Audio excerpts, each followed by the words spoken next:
Қайырлы күн баршаңызға. Мен инстаграм арқылы осындай ер қуаты деген бал алған болатынмын.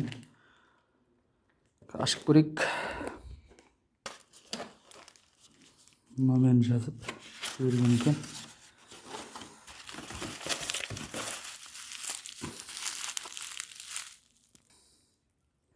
Міне алдым. Қуат ал дейтін 400 грамм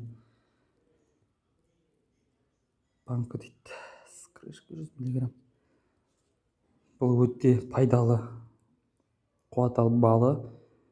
Бел ауруларына, көп ауруларға ем болады деді. Көреміз. Киіктің мүйізіне жасалған, Түркиядан заказ беріп алдырттым. Әсері қандай болатынын сіздерге кейін 15 күннен кейін айтатын боламын. Әзірше ішуді бастаймын.